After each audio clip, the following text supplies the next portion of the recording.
This meeting is being recorded. Hello and welcome to my show, Gnosis. Today we have Terry Mancour, author of the Spellmonger Series.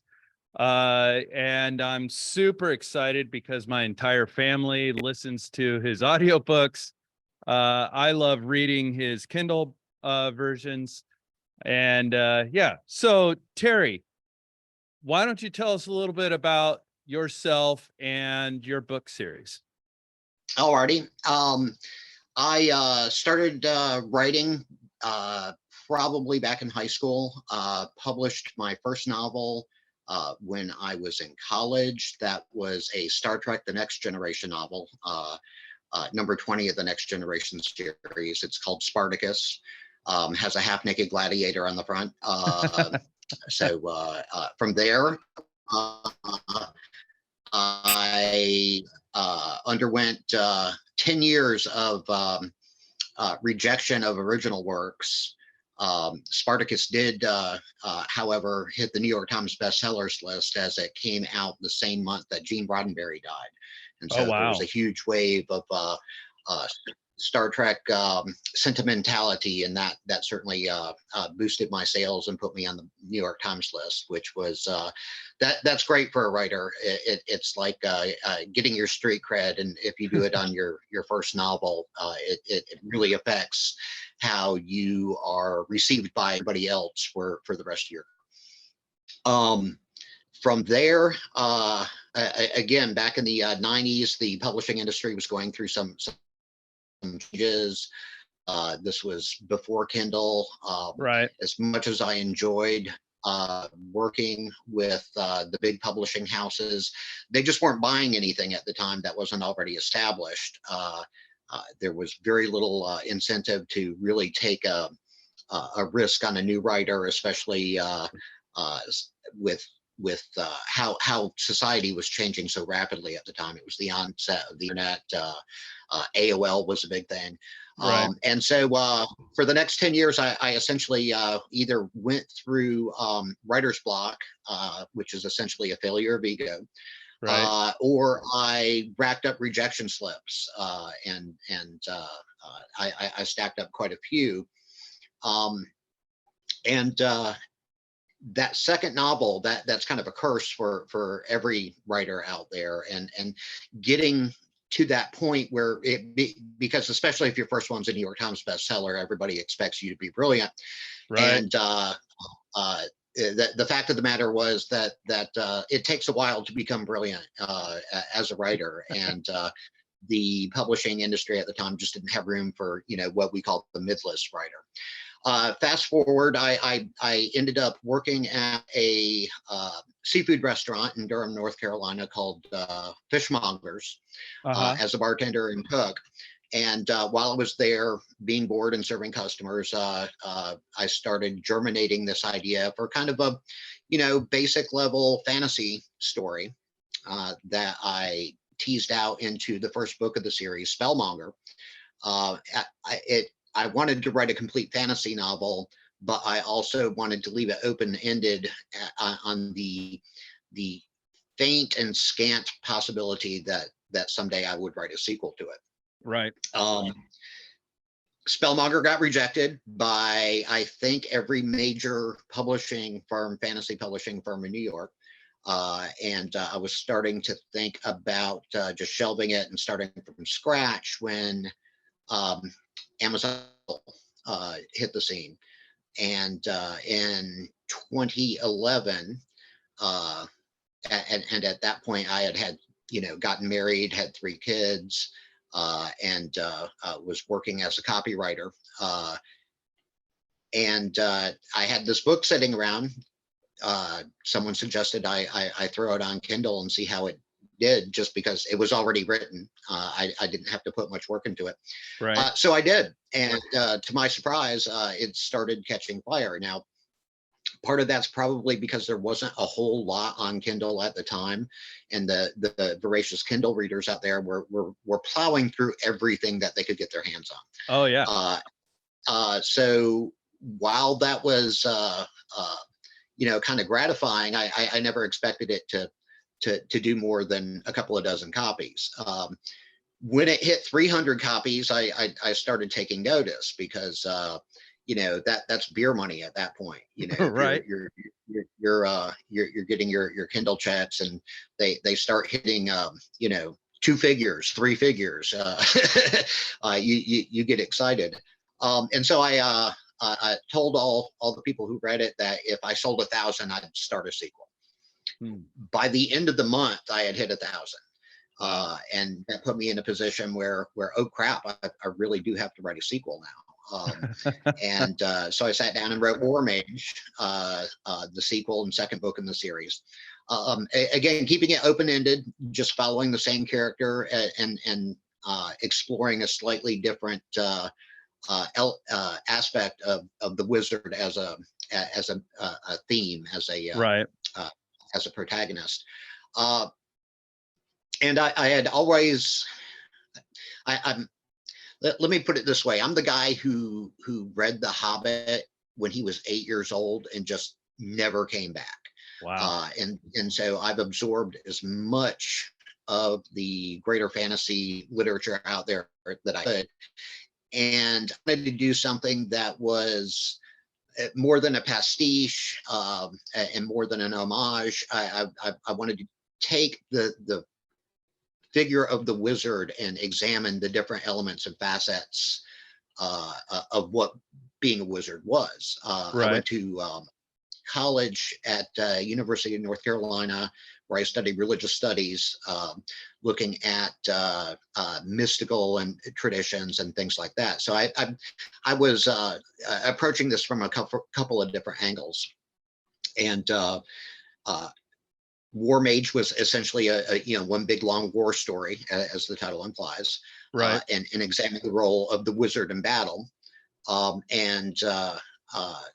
I published it with a little trepidation, because sequels are always met with both skepticism and enthusiasm by your fans. Right. But to my surprise, it was acceptable and critically well received. And so I started on the third. Hold on. We've got an unstable system. I just want to let the lag catch up there. So your sequel comes out, which I really enjoyed it. I appreciated the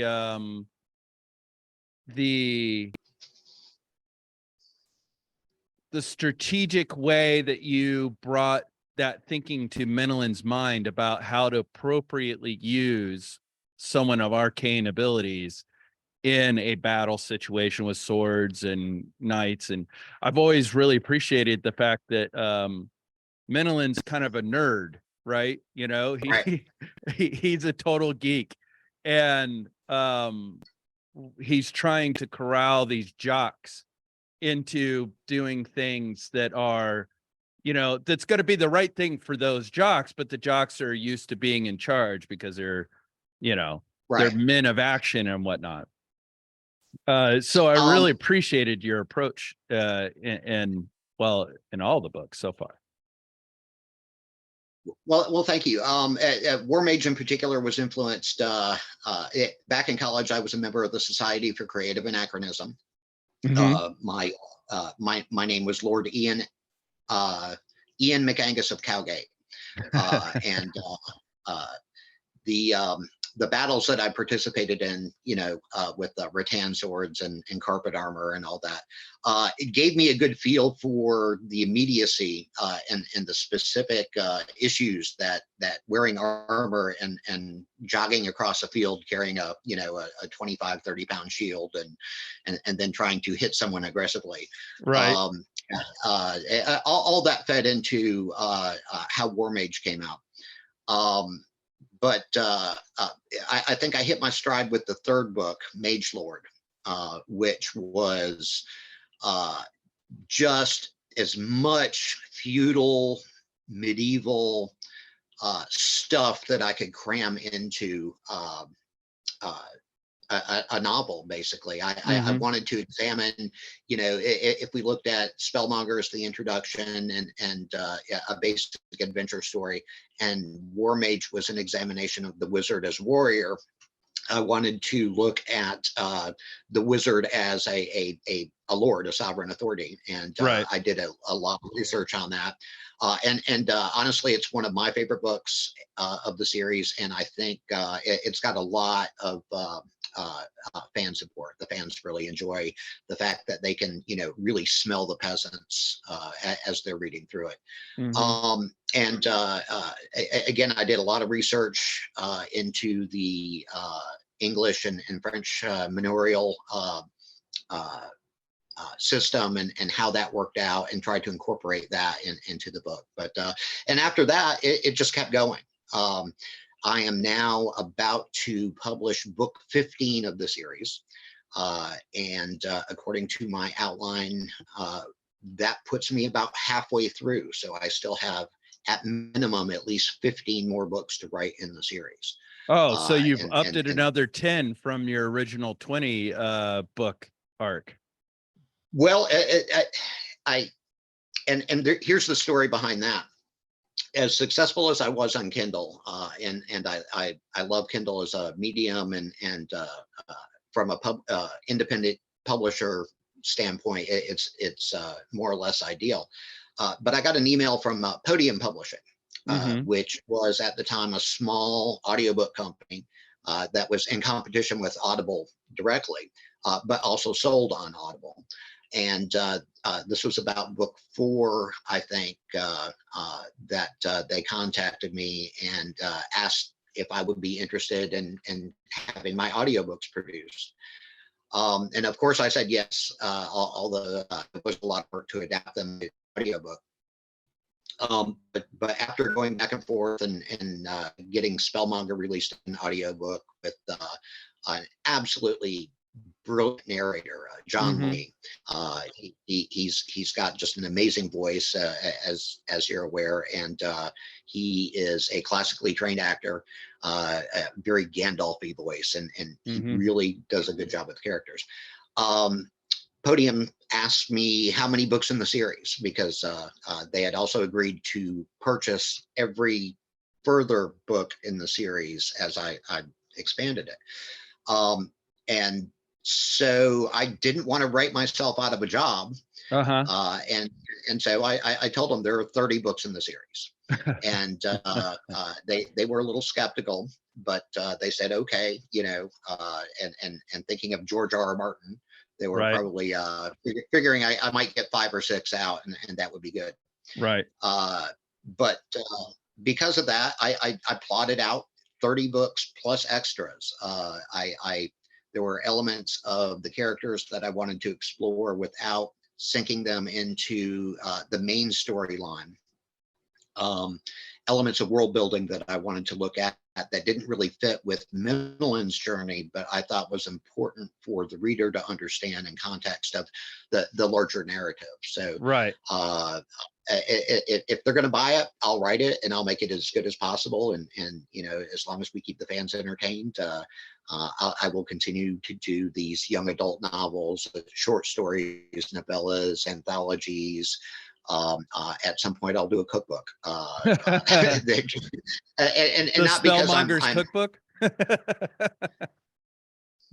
Pretty much. I have studied medieval cooking techniques, and there are some fascinating things about that. I'm a huge foodie, and so I make my own cheese and beer and ale. And like that. Oh, that's why that is such a feature in the book, is because those are your personal hobbies. So you have a deep understanding of some of those processes. Because you will go down a rabbit hole with a particular set of ideas. The cheesemaker, I'm thinking of Minlin's wife's dairy that she runs. And how it, as a cheesemonger, she that is throughout the entire series as part of her identity. That's one of the things me and my family really appreciate, is how you give a sense of agency and depth to your supporting characters, the way Minlin has developed over time.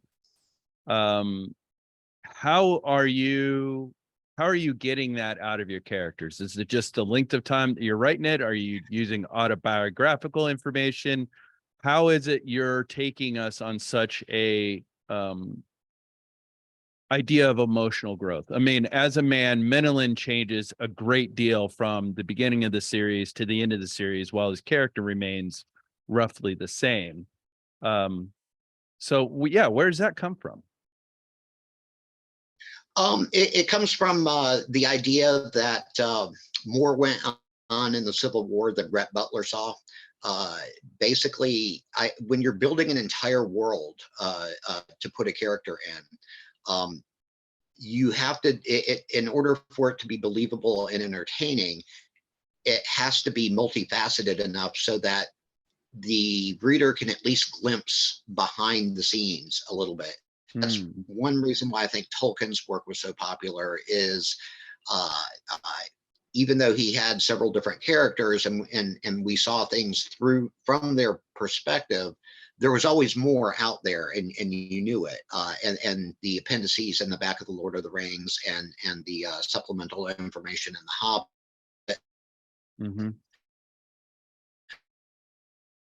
all added to the idea, absolutely fascinating one. But what I wanted to do was explore this world that I had created from several different perspectives, both to give the reader a true sense of how broad and complete I had created it, and also examine the world through the eyes of different characters in a very intimate sort of way. And getting back to how Menelin develops at the beginning of the series, he's a relatively young man, more or less just out of the army, trying to establish himself. Right. And that gives you a certain perspective. You're breaking up. Hold on. Let's let the signal settle out. You're breaking up a lot, and this is important. I want to hear it. Okay. All right. Let's go now. Yes. Okay. At the beginning of the series, Menelin is a young man, and he's approaching the world from a particular perspective, lusty, fairly short-sighted. He's not taking a long view. He's easily distracted. And he is not making plans as much as reacting to the world around him. Right.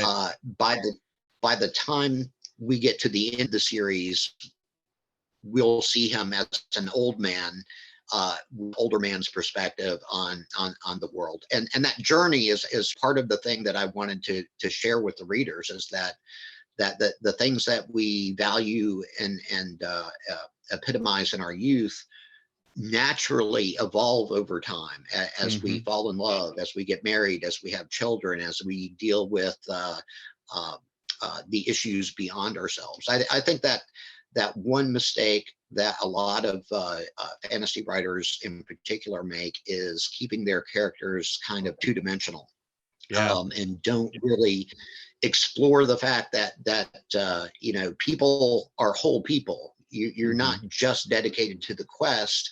You're also wondering, what your girlfriend is doing, if she's cheating on you, or if your kids are sick or not, how you're going to pay for this next meal. I mean, all these things add into a complete character.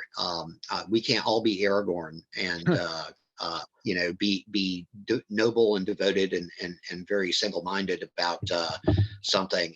As entertaining as that is, I think it reduces a reader's ability to empathize with the character and be able to sign into it. So I really wanted to look at Menelin's evolution as a wizard, as a man, and look at his situation over time. And each book gives me a fresh opportunity to revisit that and explore those relationships. And the other books allow me to explore all of those things through the eyes of other characters who have entirely different perspectives, entirely different values and concerns, but who are sharing the same basic crisis that Menelin is, as this world goes through a very fundamental change. Yeah, I appreciated. I see a lot of influences in the work that you're putting out, and the fact that you're so prolific. I am, as a baby writer, and I only call myself that, not because I don't have plenty of experience to shape my characters, but I've always been afraid of writing things because I'm not very good at the English language, even though it's the only language I have. Okay. Well, But and uh, a little advice for you on that, yes, real quick. Writing is an exercise of ego. That's something that you have to accept and embrace in order to do it well. right. And the vehicle for that ego,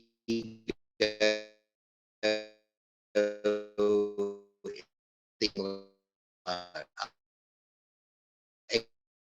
right, Hold on, we're and breaking up. Okay, we're kind of back. We're back. flourish as a fiction writer was We're back. what really allowed me to flourish a writer was actually working in the advertising industry as a copywriter, Mm. where I learned a lot of nuance, emotional tricks that you can play. Basically, you have to make the English language your bitch, and that can only come with time and practice. So I wrote, for that 10 years, I wrote everything from menus to major works, and accepted every writing assignment that came to me, freelance assignments. I bought my wife's engagement ring, honestly, by writing 1,200 words on organic soy-based ink Oh, for Business Labels, Forms, and Systems magazine, a trade magazine for that industry. So the best way to become a master of the English language is to literally just write everything that you can get your hands on, got it. and don't be afraid of the assignment. And the more wacky and out there it is, sometimes those can be the most revealing and instructive. So that's my basic advice for a writer is make the English language your bitch, and learn how to write it from every possible way. That seems like fantastic advice. I mean, if you're going to make anything your bitch, why not the English language? Um, So, what do you and mean by it's an exercise of ego? Is that because um, you have to believe that someone cares enough about what you have to say that you have to write it for someone to read it? Is that what you mean by exercise of ego? it's not that. I think, and I work with a lot of artists, both when I was in marketing, and now I Mhm. actually own an art gallery, or I'm a co-owner in an art gallery. And of course, I work with artists for the art on my series. Mhm. And I've also worked with musicians before, and I think all creative work is an exercise in ego. Now, that ego, you might be an introvert. That doesn't mean you don't have an ego. It just means that you're a little shyer about displaying it. Right. But the act of producing art is to take your version of reality and expressing it in whatever, your perspective, your version of reality, your burning need to create, and express it through whatever medium you've chosen. And without a strong ego, you're either going to produce weak art, which a Mm. lot of people do. Doesn't mean it's bad art, yeah, it might be just weak. Excuse me. Mhm. Um, but without that ego behind it, you're making wallpaper. You're writing, little golden books, and even that takes at least some expression of ego. You're writing, commercial jingles. Right. If you want to produce art in any medium, the best and most the easiest way to get there is to embrace your ego and uh, kind of demand of yourself uh, uh, the expression of that, without fear of criticism, and understanding that you know, the whole 90-10 rule always applies, that, you know, 90% of your work is going to be crap. It's that 10% that actually hits that ego point. I think that appeals to other people when you produced authentically from your soul, I guess you would say. Right. People recognize that, and as long as you understand your medium and the rules that govern your medium adequately enough, yeah, you can make that connection with that other 10% of your work. And as we get better and more experienced over time, we recognize more and more through our ego what that 10% is that other people like, and we can expand it and refine it and get better with it as we go forth. I like that. That's good. That's good feedback. I was actually in a clubhouse room and we were discussing something similar to that. Yeah, covered that. So I mean, we've covered the fact that you were deeply interested in the Civil War and the layers of perspectives that were involved in the Civil War that kind of brought about your approach to wanting to write the characters that you are. And that seems like a podcast for another time. I would love to explore any your thoughts on that era. But what other writers besides Tolkien have made an impact on you? I mean, when I was reading your work, I was thinking of the Wheel of Time as a possible influence. Is that true? I wouldn't say Wheel of Time.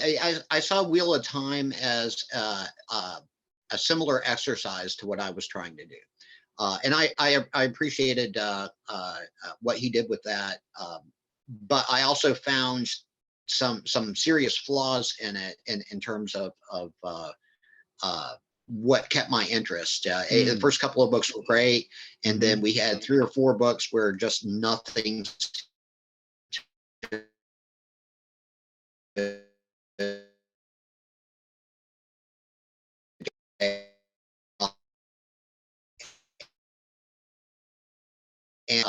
But at a certain point, I got frustrated with it. Right. Some of the writers that have influenced me more broadly, Robert A. Heinlein. Okay. I'm almost as devoted to Heinlein as I am to Tolkien. which gives me a really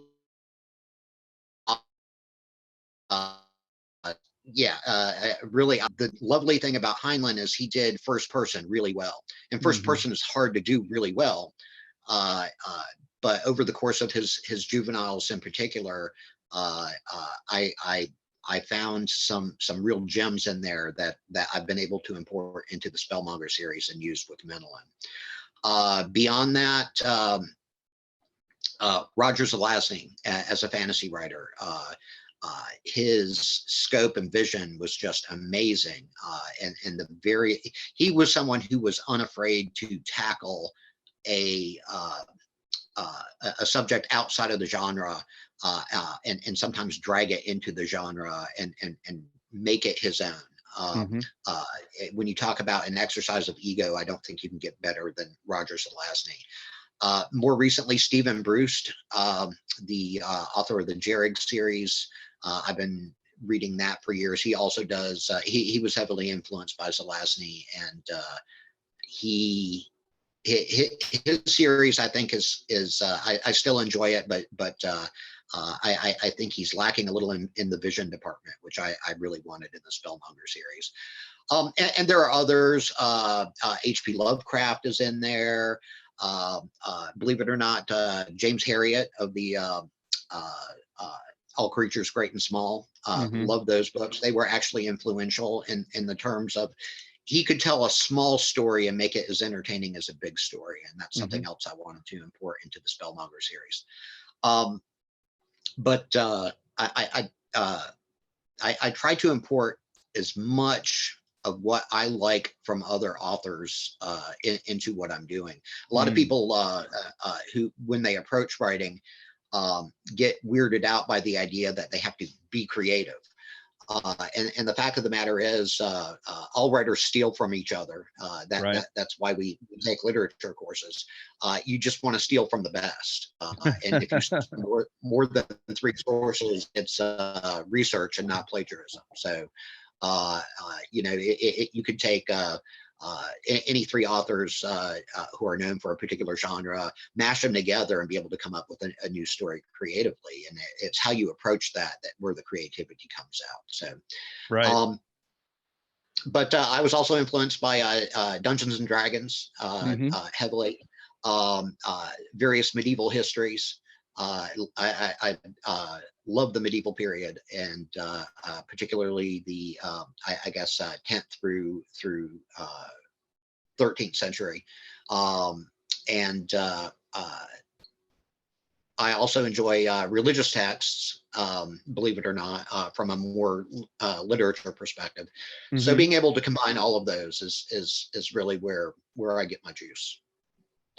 So in your work, I mean, since you had a religious studies background, and then you went into advertising, is that where you picked up your more humanist bent in the way you approach the work, and in particular Mennelin's how should I say, studied approach to the better natures and baser natures of human experience? Well, I contrast Mendelin as a character with several other characters in the book, and they're sometimes subtly different and sometimes radically different approaches to the same thing. Right. In the Middle Ages, we had basically 3 classes. We had the knightly nobility, the clerical class, and then we had everybody else, the peasants and artisans that kept society functioning. But the kind of lordly military class and the clergy both had essential functions. With the introduction of magic into that mix, you get the emergence of another class that's essentially a quasi-professional class.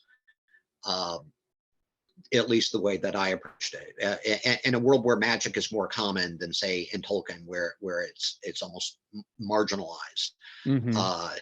I wanted to see and examine what a medieval, a feudal society would be like with this additional element aspect, and that's not just in terms of the practical, which it certainly has an effect on, but it also has an effect on the intellectual life and spiritual life of the world. One of the common themes throughout my books is that magic intercedes where the gods fail. And it's basically the idea that humanity, through its own intellect and intuition, and through magic, can achieve things that pure spirituality or pure social organization can't. Magic is the cheat codes, and the wizard is the man who knows the cheat codes. Right. Sometimes that doesn't always go well. And just because he knows the cheat codes doesn't mean he isn't going to be malicious. And that just takes us down different interesting storytelling roads as we examine various wizards who have different ethical and moral perspectives from the main character, Menelin. Right. He comes from a fairly middle class upbringing. Yeah, basically he's artisan. To use American terms. Right. Back then it would not have been middle class. It would have been no class. It would have been merchant class, I guess. Right. Well, the artisan class in the Middle Ages, to be fair, was an important element of how everything functioned. You had market towns, you needed specialized workers. He's the son of a baker, and the baker was of very central importance in medieval society, especially in an urban environment. And a baker, more so than a cook or a chef, is a operator of science, because bread has to have the right conditions. It has to have the right things. Oh, sorry. Let me switch cameras. There we go. There we go. You know what? I'm going to move. And so, yeah, I wanted to. Go ahead. Go ahead. I apologize. I was just going to explain a little bit in more detail. The baker was really where the peasant and the lord interfaced in medieval society. Right. It was too expensive for everybody to run their own oven, and wood was a very valuable resource. And so it just made sense, if you're going to heat up an oven, make it a big one, and do a whole lot of baking while you're doing it. And so I thought it was important and helpful to examine that particular niche and make my character from that particular niche without hitting it over the head, you know, to the point where it just got obnoxious. But that gave him a good, stable background to come from. And he's basically a lower middle class kid who got a scholarship when he got, you know, developed this talent. And he was intelligent enough to become the knowledgeable professional that's required in order to use magic, use the cheat codes. Right. And then gets amped up through life experiences. It seems like to me. Yeah, you get drafted. That's going to have an effect on your life and how it plays out from there. And it's going to alter your perspective. And honestly, that whole section, that's something I more or less stole from Heinlein, and how he explored the military and its effect on someone over time. Although I borrowed from other sources as well. Yeah, I was going to say that your military perspectives. Did you ever serve? No, I did not. Okay. And I have a lot of friends that have, a lot of family members. When you're as twistedly creative as I am, you tend to have issues with authority. And it was just, especially back in the 80s when I graduated from high school, the Cold War was ending.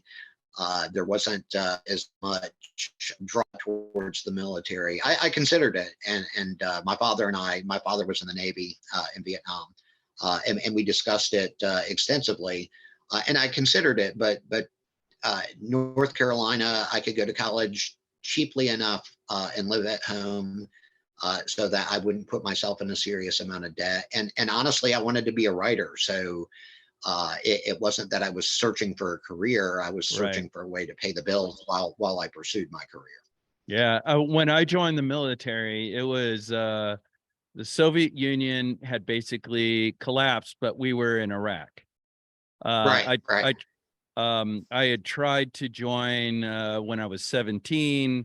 There were things that went on with my recruiter, which I was still a junior in high school. Right. So when I was a senior in high school, I reapplied and went in. Yeah. So I was really impressed with how close you are able to get to an understanding of the experience of someone who leaves service with knowledge and skills. I was an avionics technician in the Navy, and went and worked on nuclear command and control platforms and flying in the air. So, but I was always an artist. I wanted to be a comic book artist. But I knew that Excellent. Yeah. And so when I went in, I was like, well, I want military service so that someday when I want to do something to change the way I think America operates, I can say, fuck you, I did my time. Right. There you go. I've earned my way into having an opinion about these things because, I put my name in there and I was there. I did the job. And, Go and ahead, I Terry. sincerely thank you for your service. That isn't to shame anyone that didn't serve, because one of the things I really Right. respect about your series is the perspective that Menelin grants the small people of his stories with a sense of dignity and purpose, right? That and Right. that you can both appreciate the effort that your path, but you can understand why other people are on their paths, and there's no reason to denigrate other people's paths. My Well, reaction not if and not if you're a statement good was, ethical and moral person. yes, that's true. I agree. As a person that I was a punk rock rebel, whatever, and the reason why I chose the Navy is because Shipwreck from G.I. Joe was such a fuck up. I'm like going, well, if that's what the Navy's like, that's where I need to be. I love that. Shipwreck is one of my favorite characters from G.I. Yeah. Joe. One with a lot of nuance, it did remind me a little of my dad. My dad was the served in the ship's store on the USS Alamo in the 60s. He told me more stories about how he made profits by, when they went into Singapore, he would buy 50 frozen pizzas and then sell them to the Marines that cycled through, because after you've been at sea for 6 weeks, man, you will kill someone for a pizza. Yes. And that sort of thing. He told me more about the inner functionings of the military than the combat experience that he went through. So, well, combat is something I've never experienced. My job was so esoteric. My job was to make sure the world ends when everybody decides they're going to throw bombs, right? So what I was dealing with in the military was, as long as you believe that no one's going to fire a nuclear weapon in a war, then it's all games, right? It's all right. the idea that I'm just here to make sure people understand shit will go down, right? But meanwhile, I'm practicing Right. as if nuclear weapons are going to strike on a regular basis. I stay in bunkers. I can't tell people where I'm going. There's a lot of surreal elements of what I was doing in the military that a lot of us do in the military in peacetime or wartime, because not all parts of the military are at war the same way as other parts. Right. Not everybody is a grunt shooting bullets down range and getting shot at. Some of us are doing other things, like your dad was a yeoman, quartermaster in the Army. We all serve a purpose larger than ourselves, and we don't get much voice in all we really can control is how well we do our job and how much we piss off the people around us. That's the amount of control that you have in the military. And that's essentially Menelin's approach. Yes. He just finds that as his powers grow, that his ability to control things in his environment grows, and his ability to piss people off grows. And balancing exponentially. Right. Exactly. And the consequences of pissing them off increase. Yes, definitely. And he's at the point now, at this point in the series, where him pissing someone off could end the world. So it's gone from being, essentially a glorified special operations or support personnel to being a potential factor in how the world ends. And that shift over the course of the series, I think, has been one of the things it keeps things interesting because it allows for greater character development. Right. But at this point in the series, I've almost maxed that out. And now I'm going to have to go into nuance to explore some of those things in more detail. So. Yeah, that seems to me like it's going to be you've raised the stakes so high. You're like Marvel telling us Thanos is going to come 10 years before Thanos ever arrives. You know, at some point where you got to get on with the thing. How are you addressing that? Like, how are you, is it extreme outlining? Is it, do you do like a flow diagram? Like, how do you plot this multi-armed octopus? Well, when I was originally um, outlining the series, all 30 books, so I know how it ends, which will satisfy those people who are frustrated with Martin's work. I knew that there were going to be a couple of key points that that Mendelin and the plot would have to hit in Right. order to get to where I wanted to get at the end of the series. And in order to do that, this is what another problem that a lot of writers run into: pacing.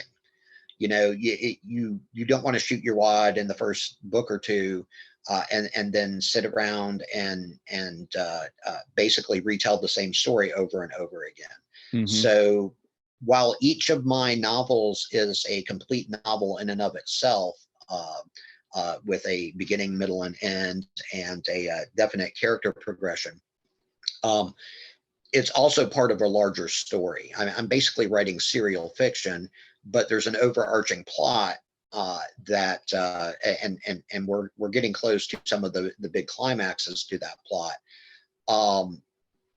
But I don't want to give away the whole story, or even hint at the whole story necessarily from at this point in the story, Right. or with any particular book that affect how the reader sees the entire series. Foot Wizard being the probably the biggest of ones of those. But there's plenty more surprises out there, and that, I think, is the temptation that I face with each book. Just how much I going to drop. It needs to be just enough to keep everybody interested and entertained, but not so much that people can write the ending. Right. As a writer, I have a really hard time with popular culture now, because usually I've gotten good enough so that usually within the first 5 minutes, I know how the story is going to end. Yes. And yeah. And the times that I've been surprised by that, by being wrong, are the times that I'm most entertained. So I keep that in the back of my mind while I'm writing. I want to give my readers just enough misdirection so that they think they know how things are going to work out. But then you throw in a couple of surprises that, in retrospect, they'll be able to go back and go, why didn't I see that coming? He dropped that hint, in this book, or he made this clear in that book. And that's where the art really comes into it for me, is being able to manipulate my readers' emotions and their expectations, and then give them a payoff that makes them look at everything that they've read or listened to in an entirely new way. And we'll just it will be a testament to my craft how many times I can pull that out of my butt. Right. Well, I mean, once you introduced Tekka, I kind of knew where things were kind of going at that point. But I'm still excited to see how things play out, do you still watch a lot of pop culture, or are you busy researching and writing? Or did you do research and writing for the years that you weren't selling books and didn't have access to selling things on Kindle? Like, is that when you were building up all your knowledge and ideas? To a certain extent, yes. I did spend a lot of time doing research into really obscure areas of human knowledge during that 10-year period between my first book and Spellmonger. That being said, I also indulged in the popular culture at the time. It was really around the time that I started doing audiobooks that I kind of dropped off the popular culture page. For one thing, I just got bored with it. Like I said, once you once you learn how stories are put together and how character is put together, how plotting is put together, um, it's one of the disadvantages of having the cheat codes is that you're not surprised. So it really takes something superlative to catch my interest. Now, the flip side of that is that anything that really is superlative, there's the issue of subconscious plagiarism, that where you do something that you think is really cool, but you realize, oh, that's from an episode of MASH, or you know, that I accidentally stole something from George R. R. Martin, or you know, and you want to avoid that. So even though, for example, Breaking Bad, huge pop culture phenomenon, I have kept myself from watching that because I'm too worried that it will influence how I write my characters. There is that danger where and it's happened before in the past, and I've had to kind of rewrite stuff because I realized that I was unconsciously stealing a character from somebody else or stealing a plot line from somebody else. Is there anything That being left to said, not steal? I mean, we've come over the same 8 basic stories for all of well, human history. The way I look at it is that the piano has 88 keys, but they still keep getting new songs out of it.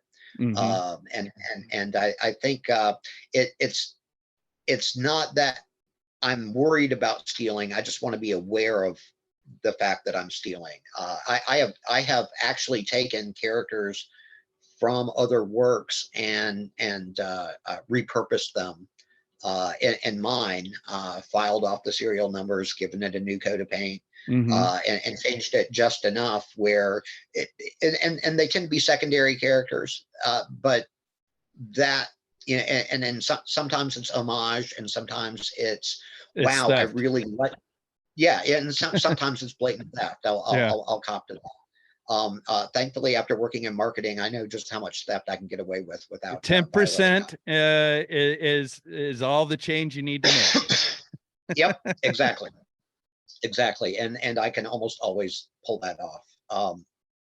But yeah, I these days my pop culture indulgences, and this frustrates my family because yeah, for example, I won't go watch another Marvel movie right now after Infinity Wars. I was kind of done with the pop culture phenomenon, and I think I've been borne out by that.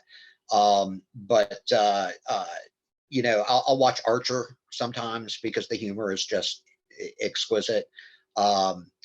Lately, my wife and I have been watching reruns of Love Boat and Fantasy Island for no particular reason, except that there doesn't seem to be much else on, and we like going back and kind of spotting all the stars from the 60s who ended up in the 80s, Right. And all that. So there's a little indulgence there, but most of the popular culture stuff that's out there these days is I don't want to say it's crap, but it's not appealing to me personally. And I do have an awful lot on my plate. I'm publishing between 2 or 3 books a year, which is a staggering pace for any author. Yeah. And the more you indulge yourself and let your brain play around in other people's worlds, the less that you can focus on what you're doing. And I really want Spellmonger to be high quality. It won't always please everybody all the time, but at least it will be displeasing in a high quality sort of way. I don't want to phone it in, and Yeah. when I'm in danger of that, then I know I need to get down and focus a little bit more. Have you ever had the issue of the perfect being the enemy of the good, or do you prefer to be the perfect and screw the good? Well, I would say that Spellmonger is a long way from perfect, and that's by design. Minolin as a character has some deep-seated character flaws, or at least character quirks that can easily become flaws. He has committed infidelity both accidentally and on purpose a couple of times. Doesn't mean he loves his wife any less, but that's something that has kind of quietly weighed over time, because he does sincerely love his wife.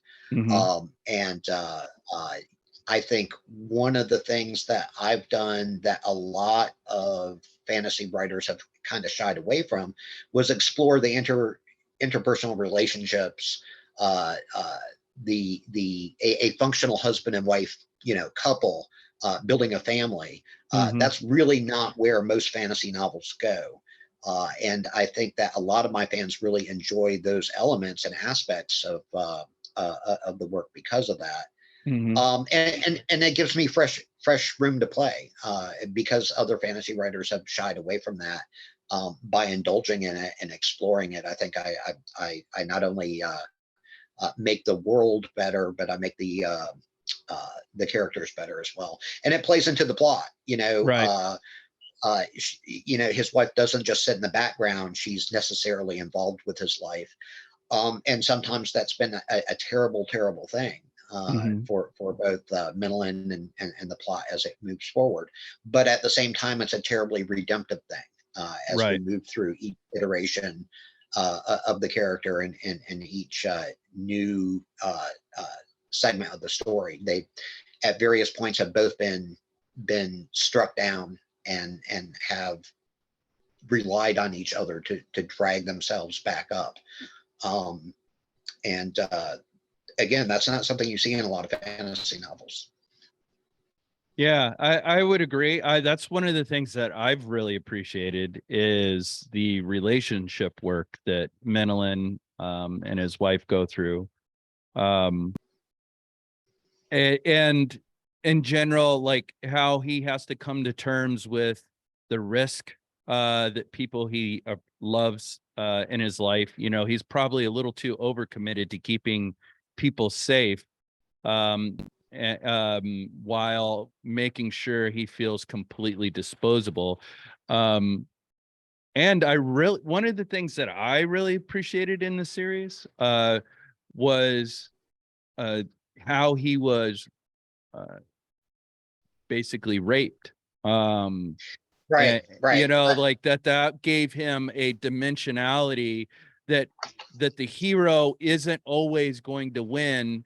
It made me think of like Arthur, the story of King Arthur, and the seduction by his stepsister. But no one ever thinks of it as a rape. Right. They think of it as, he was being seduced or whatever it might be. But yeah, I really appreciated the fact that you covered those moments of tragedy and the playing out of the PTSD of emotional traumas that stack on top of each other. That's another great feature, I think, of your work. Well, thank you. That's something I worked very hard on, and it's not something that goes away. No. I think that when an author indulges in that kind of traumatic experience for one of his characters, too often they, by the next book or the next chapter, even sometimes it's almost forgotten. And you can't have those kinds of traumatic experiences without it shaping who you are moving forward, one way or the other. It can make you a horrible wreck, or it can give you additional resources, emotional fortitude. Right. And it's interesting. My wife was friends with an Auschwitz survivor, Eva Kor, who was actually one of Dr. Mengele's patients. Oh, wow. She and her twin. And you patience talk trauma. is a strong word. I don't know if patience is actually a good word for that. But go on. My or victims. My wife did medical research for 20 years or so. And hold on one second. My laptop's about to die. I really want to hear this, and I have to take off my headphones and get a Sure, power cable. go for it. One second. We'll take a short break.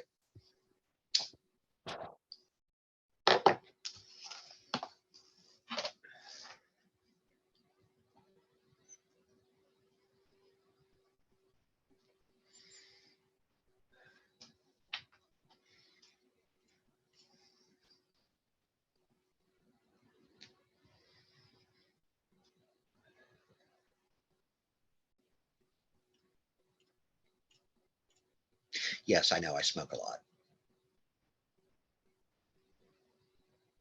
It's terrible.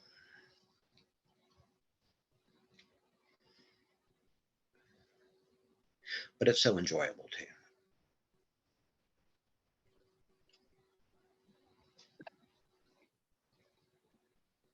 All righty. All right.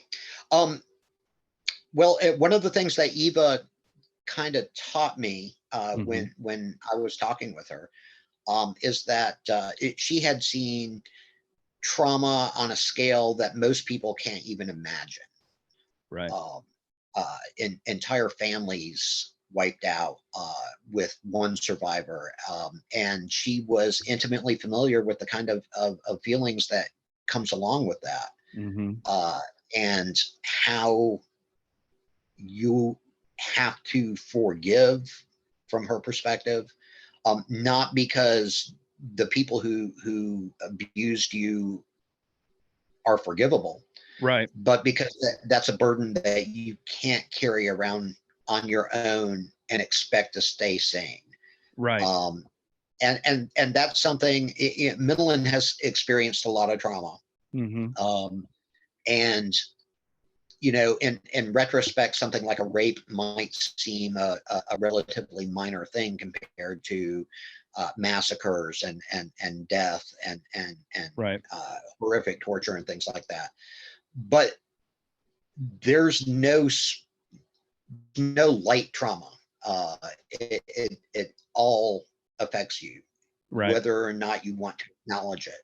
And it was important to me to treat that sort of thing with a degree of seriousness and thoughtfulness, and pull him through that, or go with him as he through that, in order to arrive at a place where he was more or less sane. And then I made him insane a couple of books later. So right. And he has not yet experienced all the trauma that he will. Right. I don't want to pull a Martin and abuse my characters and just make them, you know, perpetual victims or perpetual victimizers. Right. But I do want to acknowledge the very human reaction to any kind of serious trauma, and you know, you can only stiff upper lip it for so long. You can only wallow in self-pity and misery for so long. Life goes on, and you have to contend with that, and how you cope with that. That's where the story is. Right. That's where you see what your character is made of, and what they're not made of, where their weaknesses are, and you know, sometimes that can lead to very interesting storytelling. Right. So do you feel that you're a cruel god in Minilin's world? Like, cause you know exactly how you're going to abuse him coming up.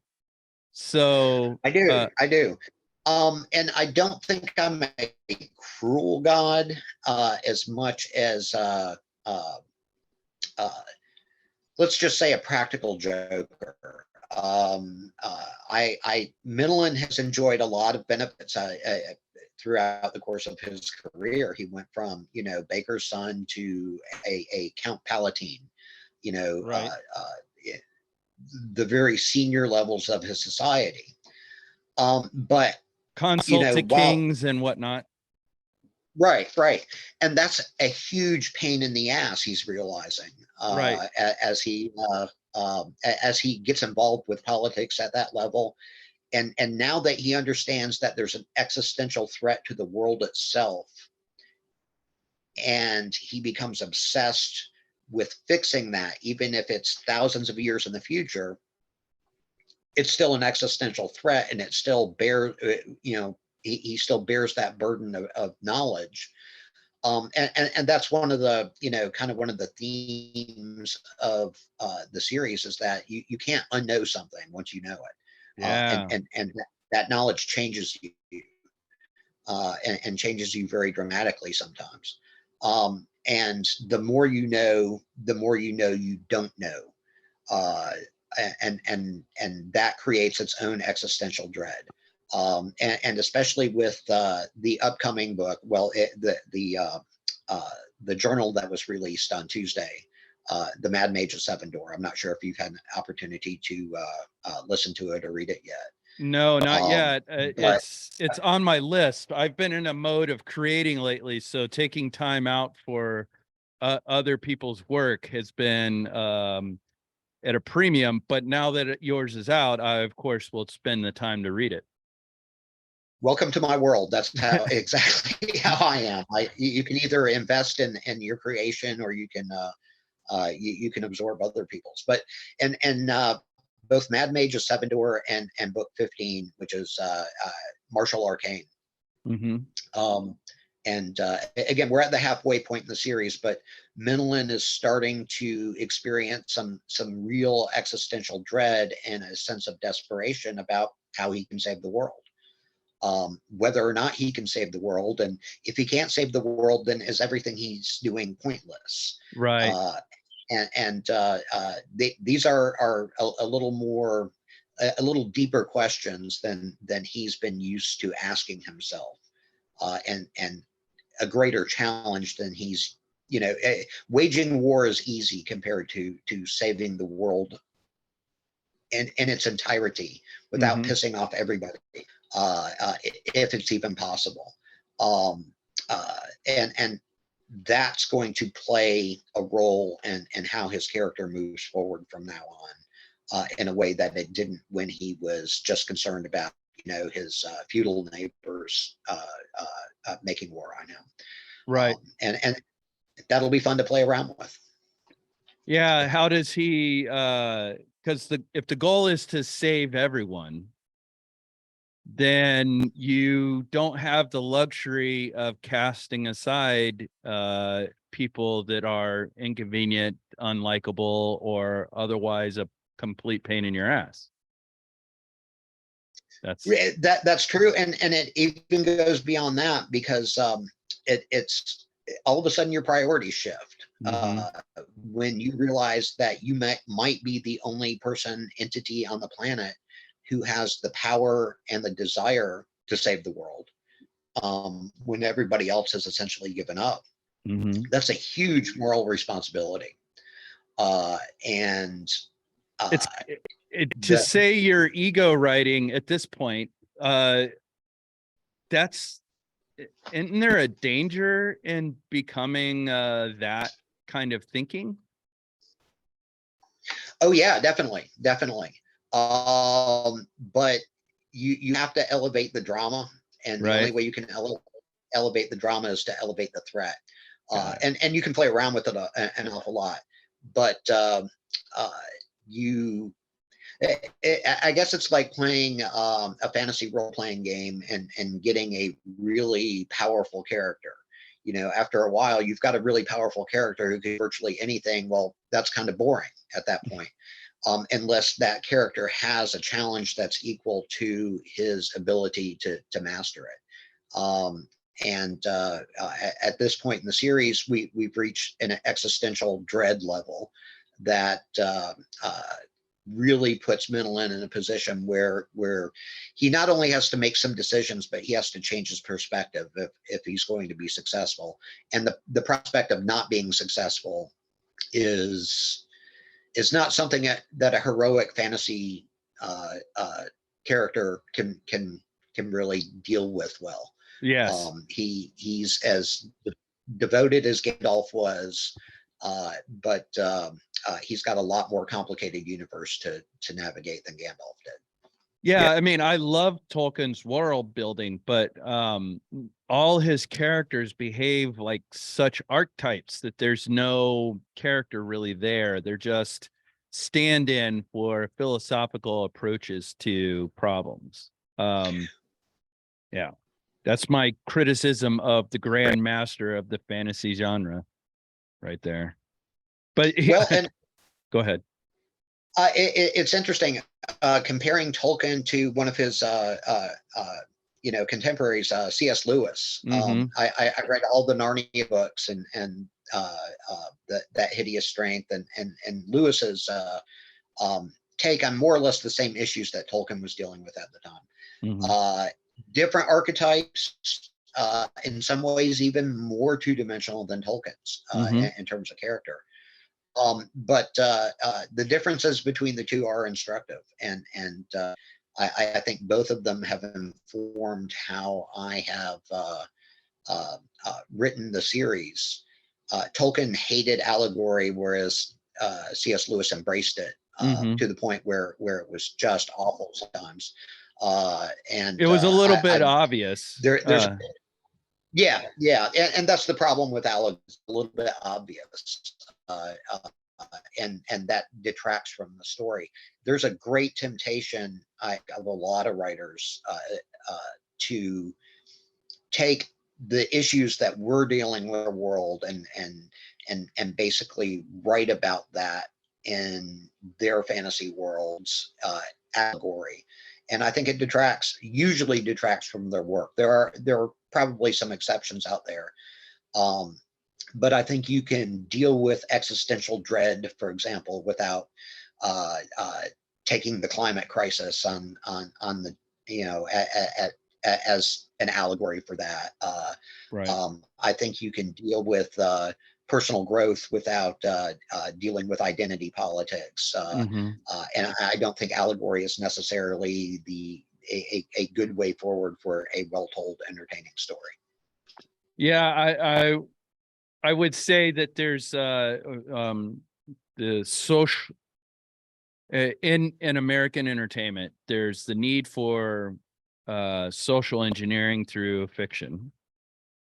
Right. And then you have how should I phrase this? And then you have good storytelling. I think that both have a place. But I would much rather have a well-told story that gets me to the same place than the obviously social engineered allegory. I just find that it's more insidious that way. Insidious in a good way. Right.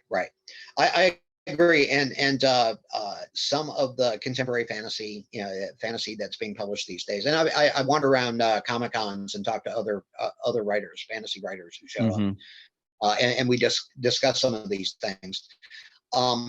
And some of the especially more young adult stuff is just awful because it is blatant allegory with that often lacks any original approach to the problems that we're dealing with. The fact of the matter is that the human condition, despite what our modern age wants to try to retcon it into, the human condition stays fairly static throughout history. There are some subtle changes, but those are mostly due to technological and occasionally cultural innovations that have an effect. But you still have boy meets girl. You still have or boy meets boy. Down. Yeah, well, or girl meets girl. Whatever. Right, but in a feudal society, boy meets girl is going to be the norm. Yes. And feudal society is, and what irritates me is when a fantasy writer establishes a medieval or feudal universe and then ignores the rules of that medieval and feudal universe to the point where it no longer becomes believable. Right. Sure, there's a role for LGB characters in in a fantasy novel. Some of my characters are gay. I actually got a lot of critique in the early part of the series because I didn't have any gay characters. Mhm. And my response to that is, how do you know I don't have any gay characters? Just because their sexuality wasn't explored doesn't necessarily mean that it's normal. And as the series has gone on, you realize that, yeah, there are some characters that are either gay or bisexual. And Right. I've got some incredible gay and bisexual and lesbian fans who absolutely love my stuff. But the reason they love my stuff is not because, you know, I have a lot of gay characters. It's because I tell a good story that they enjoy. Right. That and still write characters that they can relate to and identify with without their sexuality becoming an issue. Well, isn't that the goal? Isn't that the goal of things, to be like, that part shouldn't be the headline, right? Well, I agree.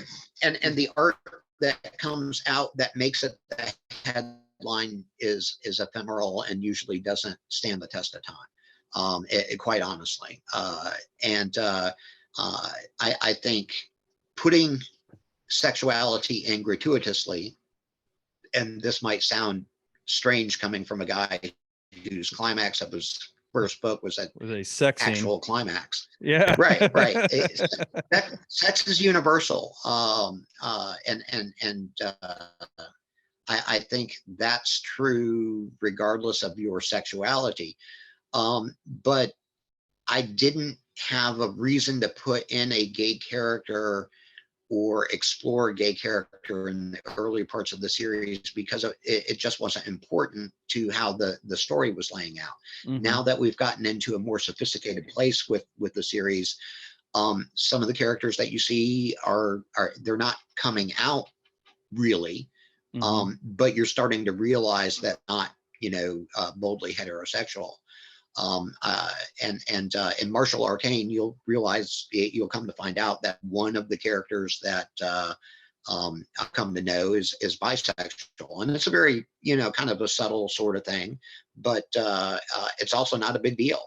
Well, the way in I've constructed Pentandra, Pentandra is bi, I thought. She has certainly dallied, and that may be something that comes up again in the future. She's not, I would say, aggressively bisexual. She is, think about it as someone who has experimented in college and wasn't opposed to the idea. But when it comes down to it in a feudal society, your mom still wants you to, you know, marry a nice boy and settle down. Right. And of course, she marries the nicest boy that would be as scandalous as possible for her to marry in order to satisfy both her and her family. So right, yeah. She married the only acceptable exception that no one really wanted her to marry. So right, yeah, exactly. And she had to work for it too. Right. But that's the other thing. That's the secret to that character.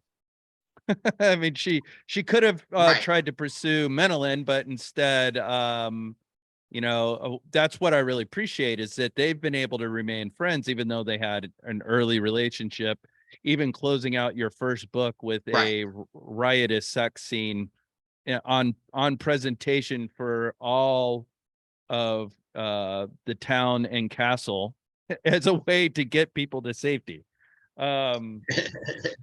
Which I have to say was scandalous to me as a reader of fantasy, but appreciated nonetheless. As a matter of fact, I discussed your book while I was on a shoot for Forged in Fire with the contestant that I was working with. He brought up, yeah, no one ever talks about sex magic anymore, and he listed off the fantasy author. And I said, well, Terry in Spellmonger, he closed out his first novel with a giant sex scene to open a space portal. So there you go. You should check that out. Well, and the other, I guess, scandalous things in Knight's Magi. The two main characters of that book have a threesome, and it's kind of fraught with some issues of consent and status, and it's messy because sex is messy and it should be messy. Middleton's infidelities, both on purpose and accidental. Yeah. Right. They've all been messy, and sex has consequences. So that's when fantasy authors do actually put sex in their books. It's often very clean. Martin being an exception, and in his case, it's just so brutal that you wonder if there is loving and consensual sex in Game of Thrones anywhere. Right. I think it's more interesting to explore the spaces in between, the absolutely gratuitous and the brutal and all that. Romance and love and all those things exist out there, and I think are fair game for fantasy to explore. One of my novels that I'm planning, actually, and I'll drop this little spoiler, I'm going to be doing a romance novel in the Spellmonger universe. Really? Concerning it. Well, I don't want to just retell the same story over, and this will be a side novel as opposed to a main series novel. But it will explore Dara, Lena Dara, the Hawk Maiden. She's had this kind of love triangle, relationship avoidance thing going on, and she, at this point in the series, has gotten where she's got to essentially shit or get off the pot about what she's going to do with her life. It sucks, especially for women, that we all have an expiration date when it comes to that sort of thing, and she's got to make some serious decisions about how her life is going to unfold in front of her, and that's a very scary and frightening thing. But it's also has the potential to be very uplifting if I do it right. And I think I've figured out a way to do it right in the form of a traditional romance novel. I'll probably even give it a cheesy title, but Wings of Love or something like that. Feathers of Desire. I'll figure it out. Because I've studied romance novels and the formulaic nature of them, and I'd like to try that out and see if I can make it work in a fantasy. Again, as a side novel, side story, not something that's going to have a tremendous amount of impact over the overall story arc, but it'll be an indulgence as a writer that I'm looking forward to. Good. Well, so that brings me back to this idea that you have 30 books that you already know the arcs of. How do you maintain such a like, is it a very general statement of I know the end because I know the end, or is it more like you have a bunch of connecting, like a serious long form outline that spans 90 pages and is a Bible for your direction of your series? I'm not so meticulous that I can do a complete outline like that, because I think if I have boxed my and I tried at the beginning of the series, I set out the basic goalposts for what I wanted to hit with each book, but as the writing process continued and these characters kind of took on a life of their own, and the plots twisted in ways that I wasn't anticipating when I first wrote my outline. I'm not going to abandon good art just because it didn't go with it. That's part of being good art, is being organic enough to respond to the natural flow of the story. And there have been entire books in the series that I've essentially abandoned the storylines that went with them or radically changed them, because I felt from an artistic perspective and from an entertainment perspective that indulging over much in one particular story or another would detract from how the overall arc went. I'm pretty satisfied that I've stuck with the goalpost that I set up for myself at this point.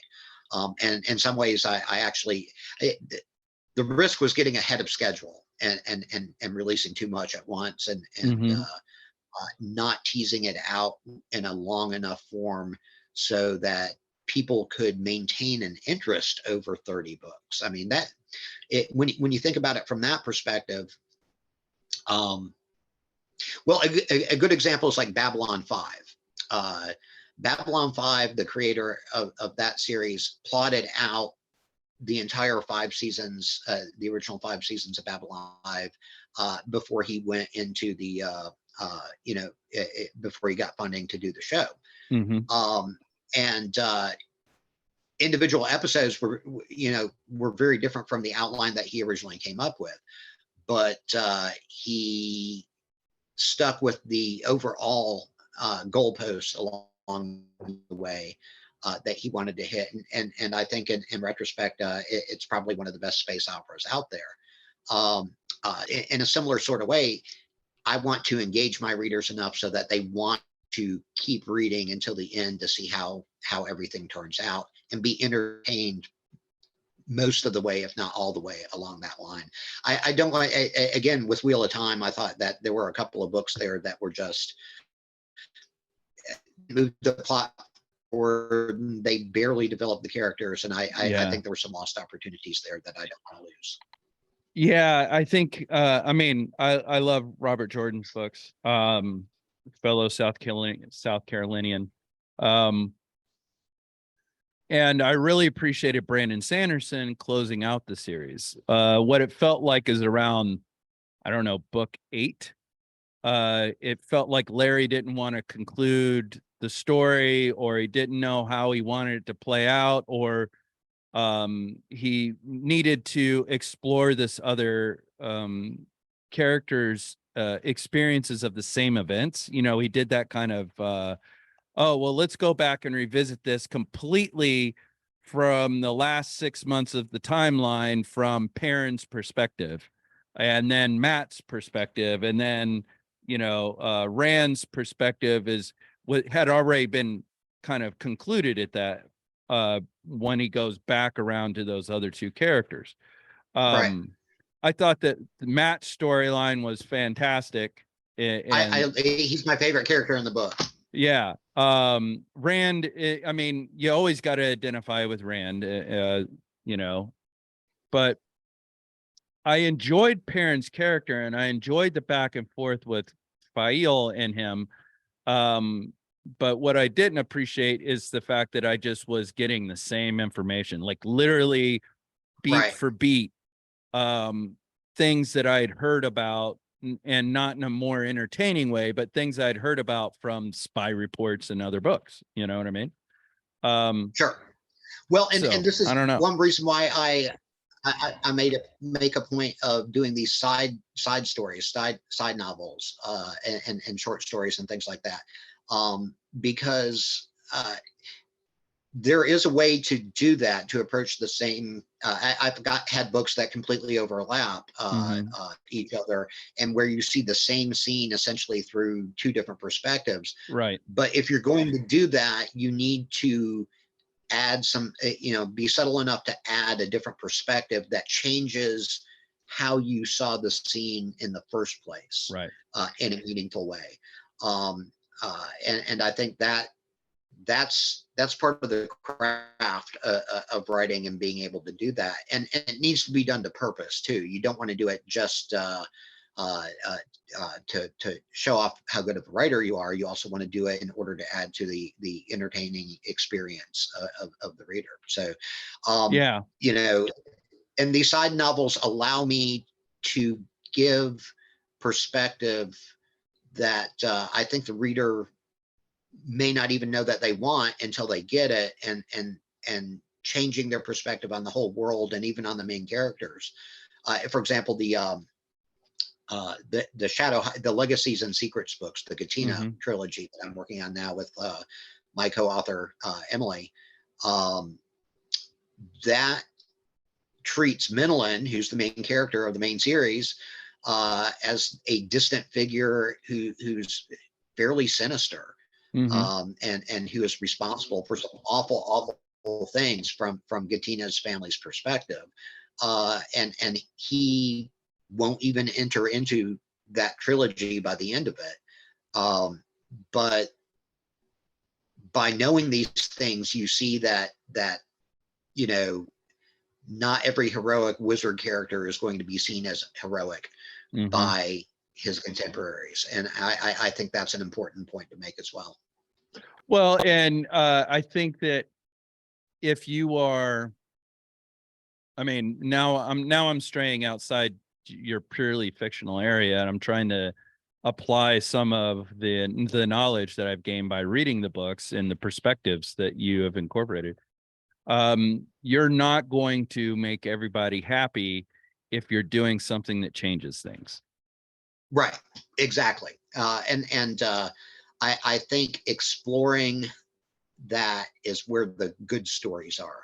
Yeah, I agree. As much fun as Midland is having, you know, shaking the foundations of his feudal society, those changes have consequences for millions of people, and not everybody is going to be happy about it.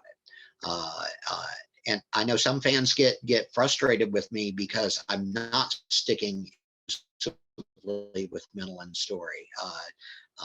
But I also think that even though they might be unhappy, they're also more entertained by the fact that I'm not sticking just with Midland's story. Well, again, you can't please everyone.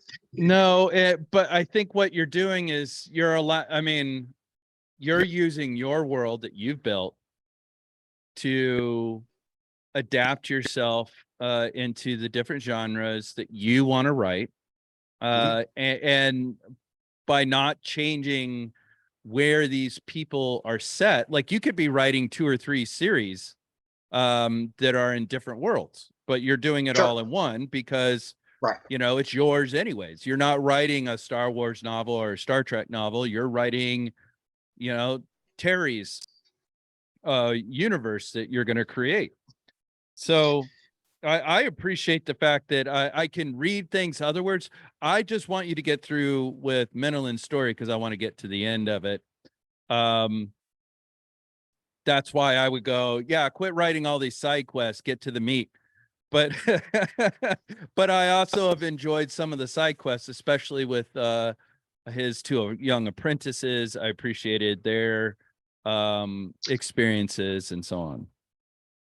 Well, and speaking to that, a lot of people really enjoyed Knights Magi and the interplay between Pendle and Rondel, and that kind of buddy comedy sort of thing has been, you know, this long-standing sort of thing, theme throughout the series. One of the other side novels I will be doing in the near future will involve another straight-up Pendle and Rondel story. And as opposed to a, you know, romance novel with Dara, this will be more of a Heart of Darkness story, where they're off on a dangerous quest, and it will. I sense that they have vibes for each other. Is that not true? Well, they are. They're best friends, okay? And they're best friends that can literally crawl inside each other's head because of the mind-to-mind communication. You know, they can reach, you know, they basically have a cell phone where they can talk to each other at any particular point. Right. They're not technically brothers, but they're from the same little village, got wiped out. They've been through, had the same father figure for you know, most of their adult life. Right. They have different experiences of trauma that shape who they are. But they also have different approaches to the universe. They have different talents. They have different weaknesses. And in some ways, they very much complement each other. In other ways, they very much grate against each other. I think it's exploring a relationship between 2 guys in a way that's a little more complete than most authors are willing to indulge in. At this point in their lives, they're both, you know, on the cusp of getting married and raising families, and in a way, it's an echo of what Midland went through on his own back during Mage Lord and War Mage even. Right. but it's as an iteration, it also allows for a little more nuance, and the fact that they have each other is a strength for them. That is in addition to the relationships that they have with their wives / girlfriends, and negotiating that is going to be hard, as it is for any set of best friends who over time have their lives develop around them, and how their relationship with each other changes to accommodate that. That's again where the interesting part of the story is, in my opinion. Yeah, I agree.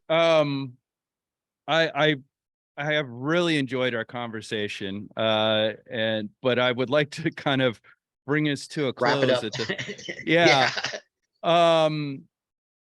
Things that my family were particularly interested in is like, if you had children that were going to become writers, what would you recommend to them? And I think making the English language your bitch should go on a t-shirt, I think. Yeah. Okay. What else would you suggest? Well, and honestly, I'm dealing with this because I have taken a very medieval approach to writing, in the sense that I have apprentices. Emily Birch, my longtime editor, being one of them, my first, I guess. She's edited all of the Spellmonger books, edited, not copy edited. I want to make that clear. She keeps my characters and my plot lines straight. She's not worried as much about punctuation and stuff like that. But and she, that was the first collaboration I've ever done. And so I learned an awful lot about my own writing technique by trying to teach her. Right. And my youngest son, Hayden, is my literary heir. He's only 18 right now, but he has the intelligence and the we call him Hayden Exposition Mancour, because he will send me a quick text that's 2 pages long. So he has real promise, and I'm working with him. I'm also working with my nephew Sean, who out of the blue came to me and said, "What do you got to do to be a writer? Because I see what you're doing, and it looks really cool, and I'm kind of curious about that." So I've taken him on as an apprentice as well.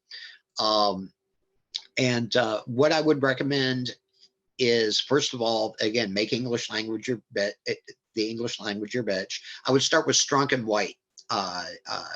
The Elements of Style is a very short book, but it is fundamental to how I write. And just knowing the techniques of style. Sure, the Chicago Manual has some interesting things, but I think Strunk and White is the most concise and best explanation of how to use the English language to effect, that you can start with. And if you start from there, everything else will build naturally from that. The second rule, though, and believe it or not, this, and I can't remember the guy's name. This was a drummer back in the 80s who said something profound. I'm sure he was high. But he said, if you want to entertain someone, build a world that they want to live in. And that implies that you understand, first of all, what a world is. And secondly, what people really want, what they're looking for in their entertainment. And if you can, like, we all want to live in the Shire. If you read The Hobbit and the Lord of the Rings, the Shire sounds great. You'd love to live there and be a happy little Hobbit peasant and drink beer every night and go out and plow your fields in the morning and talk to your neighbors. It's the epitome of English rural life that appeals to, I think, all of us. At the same time, you also want to live in Rivendell with the elves and how, lofty they are. And you want to live in the Lonely Mountain with the industrious dwarves. Each of those places and that world evokes certain elements that, as a writer, you need to recognize are fairly common, if not universal, and everybody's collective subconscious. With the hobbits, it's a sense of comfort and security. With the elves, it's a sense of, I guess, a lofty intellectualism and an aesthetic sense that's very satisfying. With the dwarves, it's the idea of industry and creation and a slightly different aesthetic sense. Someone once said that elves are Art Nouveau and dwarves are Art Deco, which I really appreciated. But the general sense is that you have a world with intriguing things that appeal to everyone that makes you want to live there. And I think that's a fundamental, especially for fantasy world building, because in fantasy, the world is half the sale. If you've got a boring fantasy world, you're doesn't matter how interesting your characters are, they're just not going to entertain your reader. And the third thing I would tell someone who is interested in writing, and this goes back to ego, make some shit up. Seriously, that was on my wall for years while I was a copywriter. Don't be afraid to make something up. If you were presented with, you wrote yourself into a corner, or you are, you have a character that's not doing what it's supposed to, or whatever, don't be afraid to just make something up to get you from point A to point B, and worry about it later. I have literally written entire novels to fix mistakes that I made in previous novels. And that's fine. But I made some shit up and it kept the story going. And I didn't get bogged down in the detail. I didn't get bogged down in my own sense of ego and how this was departing from my master plan or anything. Yeah, at a certain point, you just got to make some shit up and go with it. And between that and creating a good world, and knowing how to convey it, and all of this is predicated on the understanding of the human condition, and that's not something that can be taught as such. We can experience it vicariously through literature, and even indulgence in pop culture. But deconstructing human nature is a long and tedious thing that I think every writer who wants to be a good writer needs to indulge in. And sometimes that can be, people watching or hanging out in bars and listening to a couple fight at the next table, or sitting with someone who's going through a profoundly grief-stricken experience and just being a comfort to them. Understanding the as much of the human condition as you can, and recognizing where that person's world, how that person's world is built, is kind of a profound thing for a writer to do. And it might be the most profound thing that we as writers indulge in, is explaining the human condition from our own ego-driven perspectives in a way that makes it inviting for other people to come in and share your perspective. Right. That's all great. Thank you. In your works, I can't think of obvious racial identity. I think of a lot of I think I understand where the people are from, mostly by where in the world of Menelin. I haven't gotten to experience much of the other kingdoms that are in the book. So is there any kind of racial spread among those characters? Because supposedly we're all arrived. Well, I guess I shouldn't say that, but because I don't know who has read what, but all the humans that are there come from somewhere else, Yes, and that was by design. The reason that and I get shit for this every now and then, and I'm willing to take it, because let me first say that there are different races, and I use that, put that in quote, because from a human perspective on Calidor, the other races are, the Alcalan, Right. the Vundel, and all It's the that. human So, race, not right. So, skin tone, phenotypical race. that being said, yes, there are people of color on Calidor. We just haven't really met them yet. It goes back to how, and this is something I did that was fundamental at the beginning of the series. Mhm. I established with deep precision the complement of the colony that was brought to Calidor. Right.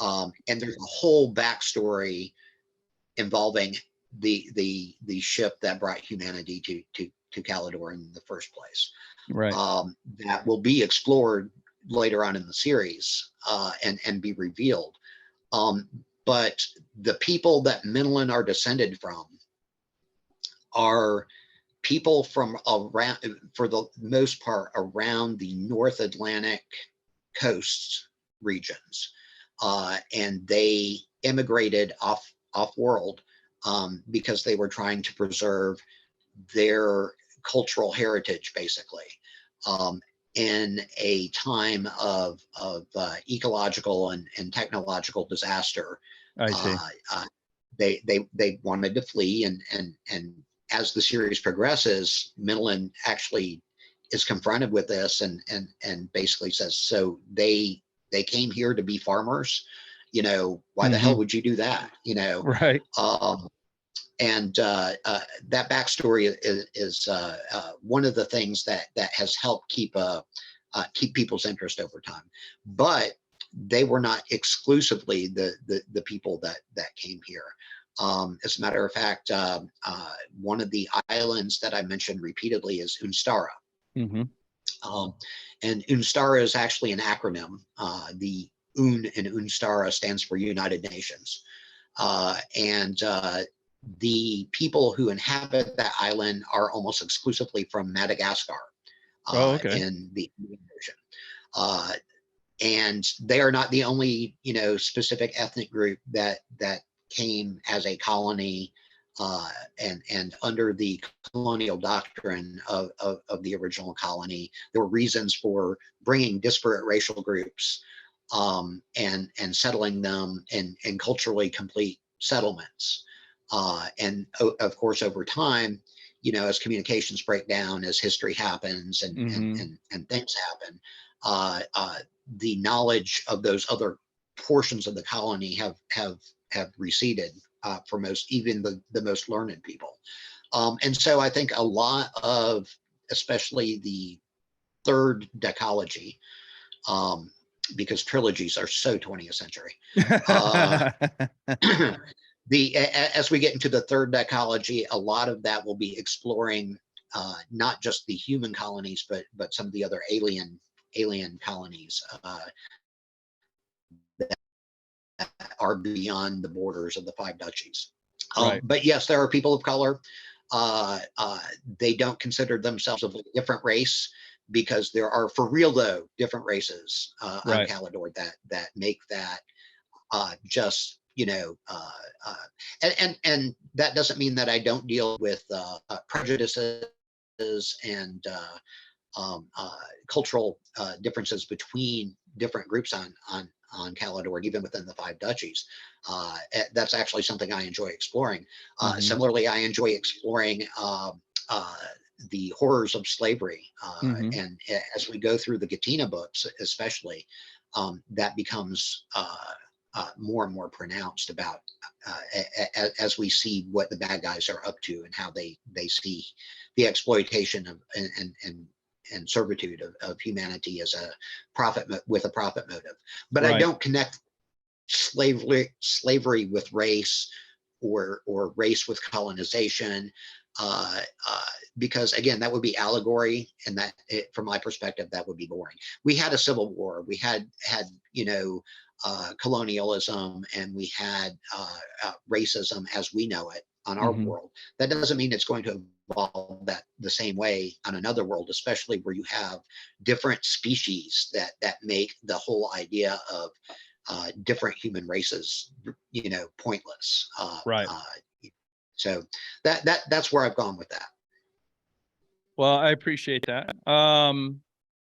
What is being a Carolinian? I mean, are you originally from North Carolina forever, or how does being a Carolinian feature in being a storyteller? I'm so glad you asked that question. I was actually born in Flint, Michigan, Mm-hmm.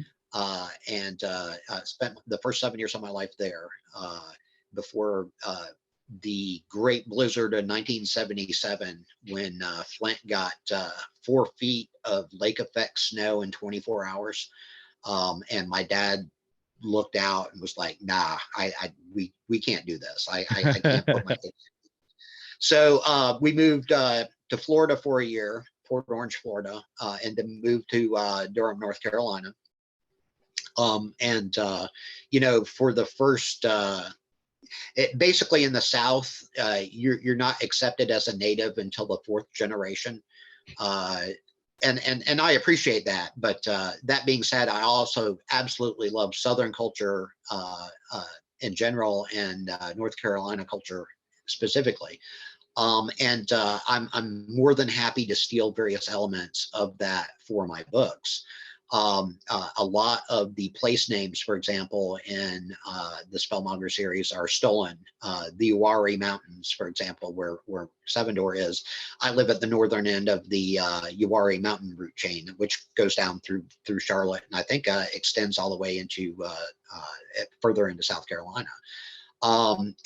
They're very tiny mountains compared to, you know, big mountains, but there's a certain I stole that kind of setting for Seven Door. Just like with the Wilderlands, that's much more, I guess, Rocky Mountains, Colorado sort of area, maybe even the Pacific Northwest, which I've spent a little bit of time in too. Right. In terms of culture, there are great things about Southern culture in particular that lend itself to storytelling. You can go down to just about any gas station or what one of my friends calls a rural bodega. You know, the idea of a rural bodega, I love. Oh my God, that is a gift right. that I'm gonna take with me now. Thank you. But yeah, you know what I'm talking about. That little gas Yes. station where you get beer, cigarettes, and gas, and Yep. the occasional pack of naps. You go in there, you will find an old guy who will be able to tell you a highly entertaining story about just about anything. That you have absolutely no interest in, but it's how he tells the story that really makes a difference. And North Carolina in particular historically has had just a huge blessing of naturally gifted storytellers. You know, from O. Henry to Andy Griffith. I love Andy Griffith's early comedy because he epitomizes that Southern and specifically North Carolinian storyteller, and is able to tell an absolutely hysterical story. His timing is perfect. His explanations are perfect. He gives you just enough exposition. He is, I mean, that whole tradition of Southern storytelling is just fascinating to me and highly entertaining. Sure, I'll steal from that in a heartbeat. File off the serial numbers. Gilmora in my books is basically the American South without the racial components. Still has all the class and cultural issues and the aristocracy, the economics essentially, but it's my pastiche of the American South in a medieval sort of setting. Great. Well, it's been an absolute pleasure. I'm looking forward to reading 14.5 in your series, and 15 when you release it. And don't forget about Shadow Heist, which is the second Katina book. Okay. I think and that's due out shortly. It was actually both a stressful book to write and a very entertaining book to write. And that's one you did with your writing partner? Yeah, Emily, my editor and collaborator, we did the first book explored Gatina becoming a street orphan in a sort of Dickensian sort of way, and this one she becomes a nun. So I'll just leave it at that. And she's a very active nun, less Sally Field and more Kung Fu nun. But it's an entertaining story, and it provides some backstory for the character, but it also gives you some hints about where the overall series is going to go. And she's a nun at the with the Sega Knights, which were briefly mentioned in Shadow Mage. So we get to see that cult a little bit in more detail, and during a time of political upheaval. So there are several different levels and some good character development, and hopefully it will be received well. The beta readers really liked it, so I'm gratified by that. And then in December 6th, I believe, that's when Martial Arcane will come out. And if anybody's disappointed by how short Mad Mage of Seven Door is at just under 70,000 words, Martial Arcane is well over 200,000, 45 chapters. And I'm kind of disappointed in myself, but because of deadlines, I had originally targeted it for 60 chapters.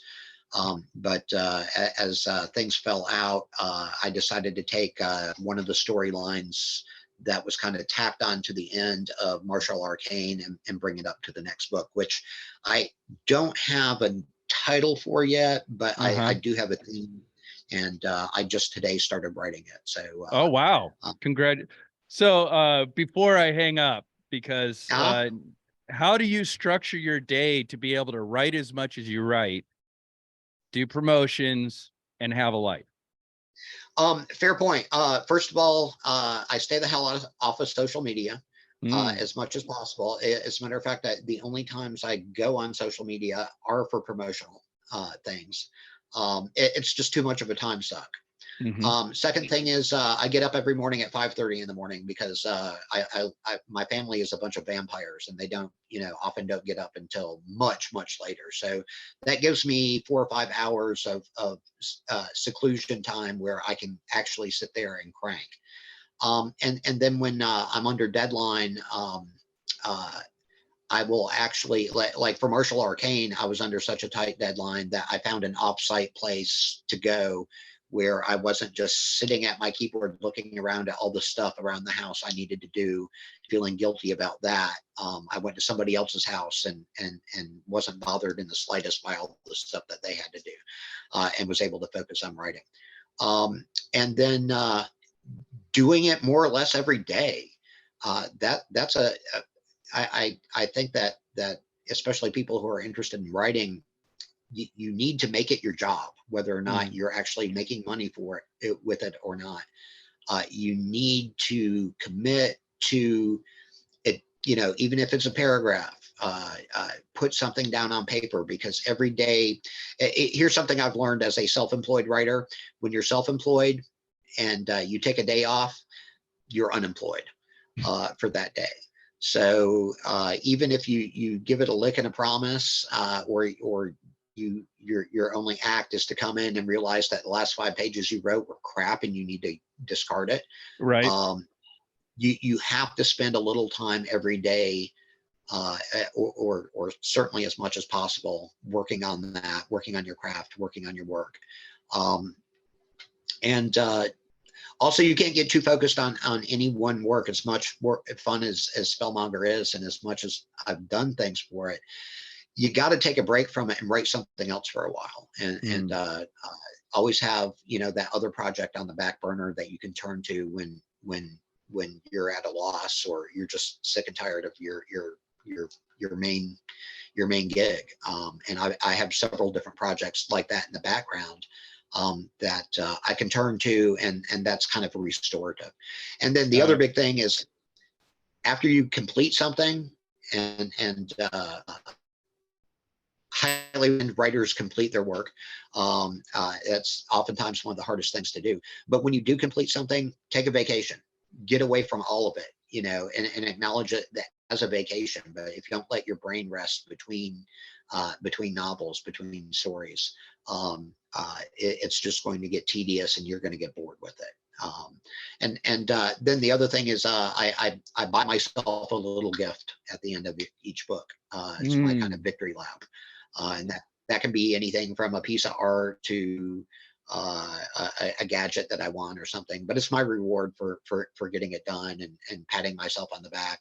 It might completely, the work might completely suck, but I finished it. Yay. Right. That's great. Well, thank you so much for coming on. Where can we can find your books? On Amazon, major bookstores across the country? No, unfortunately, because I'm an indie writer, if a bookstore wants to carry my stuff, they have to order it print on demand from Amazon at this point. The first 6 are actually out in print form. I'm working on the 7th now, and hopefully I can get that done by the end of the month. But trying to get the cover to fit, believe it or not, is the problem I'm having right now. And until I can get that done, I can't get it to print. So, my daughter is a graphic designer, and she's helping me with that. But just dealing with the Kindle stuff is always a problem. And then I will also be having, hopefully, if I can finish up the last of the maps, the fantasy role-playing adaptation of the Spellmonger universe through Battlefield Press will be coming out hopefully in the next couple of months. Of course, we've been saying that since the pandemic started, but we've done a lot of good work on it, and it's really down to me finishing a couple of maps and doing some supplementary material, and we can get that done. Cool. But in the future, we'll have cookbooks, we'll have the Atlas of the 5 Duchy. Got a lot of great plans. There's a new merch store that you can reach through my my author website that Podium Publishing put together. And you can always email me, and I encourage anybody. I can't guarantee I'll reply, but I will certainly read anybody who emails me at tmancour@gmail.com. And sometimes I actually have enough time to reply. But if Spellmonger has moved you, and you want to share that with me personally, or you want to bitch at me about something that I did wrong, by all means.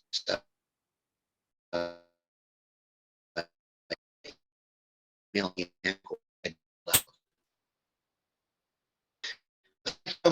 Yeah. Well, the internet seems to be the internet seems to be glitching up pretty bad right now. I will add that's probably links. a sign. Yeah, I will add links in the show notes. And thank you very much. This has been another, well, this is episode 1 of season 2 of Gnosis. So thank you very much for launching the new season.